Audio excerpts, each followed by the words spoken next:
2 Samuel അദ്ധ്യായം 11. ദാവീദും ബത്ശേബയും. അടുത്ത വസന്തത്തിൽ രാജാക്കന്മാർ യുദ്ധത്തിന് പോകാറുള്ള സമയത്ത് ദാവീദ് യോവാബിനെയും തൻ്റെ സേവകന്മാരെയും ഇസ്രായേൽ സൈന്യം മുഴുവനെയും അയച്ചു. അവർ അമ്മോന്യരെ തകർത്ത് റബ്ബ നഗരം വളഞ്ഞു. ദാവീദ് ജെറുസലേമിൽ താമസിച്ചു. ഒരു ദിവസം സായാഹ്നത്തിൽ ദാവീദ് കിടക്കയിൽ നിന്നെഴുന്നേറ്റ് കൊട്ടാരത്തിൻ്റെ മട്ടുപ്പാവിൽ ഉലാത്തുമ്പോൾ ഒരു സ്ത്രീ കുളിക്കുന്നത് കണ്ടു. അവൾ അതീവ സുന്ദരിയായിരുന്നു. ദാവീദ് ആളയച്ച് അവൾ ആരെന്ന് അന്വേഷിച്ചു. എലിയാമിൻ്റെ മകളും ഹിത്യനായ ഊറിയായുടെ ഭാര്യയുമായ ബത്ശേബയാണ് അവൾ എന്ന് അറിഞ്ഞു. അവളെ കൂട്ടിക്കൊണ്ടുവരാൻ ദാവീദ് ആളയച്ചു. അവൾ വന്നപ്പോൾ അവൻ അവളെ പ്രാപിച്ചു. അവൾ ഋതുസ്നാനം കഴിഞ്ഞിരുന്നതേയുള്ളൂ. അവൾ വീട്ടിലേക്ക് മടങ്ങിപ്പോയി. അവൾ ഗർഭം ധരിച്ചു.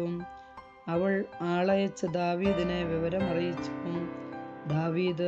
അപ്പോൾ ദാവീദ് യോവാബിന് ഒരു സന്ദേശം കൊടുത്തയച്ചു. ഹിത്യനായ ഊറിയായെ എൻ്റെ അടുക്കലേക്ക് അയക്കുക. യോവാബ് ഊറിയായെ അങ്ങോട്ടയച്ചു. ഊറിയ വന്നപ്പോൾ ദാവീദ് യോവാബിൻ്റെയും പടയാളികളുടെയും ക്ഷേമവും യുദ്ധവർത്തമാനവും അന്വേഷിച്ചു.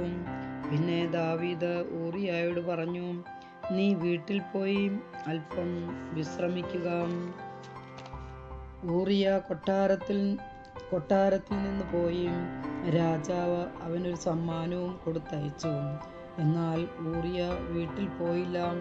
കൊട്ടാരം കാവൽക്കാരോടൊപ്പം പടിപ്പുരയിൽ കിടന്നുറങ്ങി. ഊറിയ വീട്ടിൽ പോയില്ലെന്ന് ദാവീദ് അറിഞ്ഞു. നീ യാത്ര കഴിഞ്ഞ് വരുകയല്ലേ, വീട്ടിലേക്ക് പോകാത്തതെന്ത്? ദാവീദ് ഊറിയായോട് ചോദിച്ചു. ഇസ്രായേലും യൂദായും യുദ്ധരംഗത്താണ്, പേടകവും അവരോടൊപ്പമുണ്ട്. എൻ്റെ യജമാനായ യോവാബും അങ്ങയുടെ സേവകരും വെളിമ്പ്രദേശത്ത് താവളമടിച്ചിരിക്കുന്നു. അങ്ങനെയിരിക്കെ വീട്ടിൽ ചെന്ന് തിന്നുകുടിച്ച് ഭാര്യയുമായി രമിക്കാൻ എനിക്ക് എങ്ങനെ കഴിയും? അങ്ങാണെ എനിക്കത് സാധ്യമല്ല, ഊറിയ പറഞ്ഞു. അപ്പോൾ ദാവീദ് ഊറിയായോട് പറഞ്ഞു, അങ്ങനെയെങ്കിൽ ഇന്നും നീ ഇവിടെ താമസിക്കുക, നാളെ നിന്നെ മടക്കി അയക്കാം. അങ്ങനെ അന്നും പിറ്റേന്നും ഊറിയ ജെറുസലേമിൽ താമസിച്ചു. ദാവീദ് അവനെ ക്ഷണിച്ചു. അവൻ രാജസന്നിധിയിൽ ഭക്ഷിച്ചു പാനം ചെയ്തു. ദാവീദ് അവനെ കുടിപ്പിച്ചു മത്തനാക്കി. എന്നിട്ടും രാത്രി അവൻ വീട്ടിലേക്ക് പോയില്ല. രാജഭൃത്യന്മാരോടുകൂടെ തൻ്റെ വിരിപ്പിൽ കിടന്നു. രാവിലെ ദാവീദ് ഊറിയായുടെ കൈവശം യോവാബിന് ഒരു എഴുത്ത് കൊടുത്തയച്ചു. അവൻ ഇങ്ങനെ എഴുതി, ഉഗ്രയുദ്ധം നടക്കുന്നിടത്ത് ഊറിയായെ മുന്നണിയിൽ നിർത്തുക. പിന്നെ അവൻ വെട്ടേറ്റ് മരിക്കേണ്ടതിന് അവനെ വീണ്ടും പിൻവാങ്ങുക. അവനെ വിട്ടു പിൻവാങ്ങുക. യോവാബ് നഗരം വളയവേ ശത്രുക്കൾക്ക് ശക്തിയുള്ള ഒരു സ്ഥാനത്ത് ഊറിയായെ നിർത്തി. ശത്രു സൈന്യം യോവാബിനോട് യുദ്ധം ചെയ്തു. ദാവീദിന്റെ പടയാളികളിൽ ചിലർ കൊല്ലപ്പെട്ടു. ഊറിയായും വധിക്കപ്പെട്ടു. യോവാബ് ആളയച്ച് യുദ്ധവാർത്ത ദാവീദിനെ അറിയിച്ചു. അവൻ ദൂതന് നിർദ്ദേശം നൽകി. യുദ്ധവാർത്ത രാജാവിനെ അറിയിക്കുമ്പോൾ രാജാവ് കോപിച്ച് നഗരത്തോട് ഇത്ര ചേർന്ന് നിന്ന് യുദ്ധം ചെയ്തതെന്തിന്? മതിലിൽ നിന്നുകൊണ്ട് അവർ എയ്യുമെന്ന് അറിഞ്ഞുകൂടായിരുന്നു. യെരുബേശത്തിന്റെ മകനായ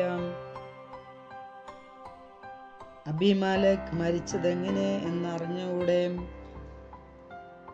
തേബേസിൽ വെച്ച് മതിലിൽ നിന്നുകൊണ്ട് ഒരു സ്ത്രീ തിരികല്ല് അവൻ്റെ മേൽ ഇട്ടതുകൊണ്ടല്ലേ?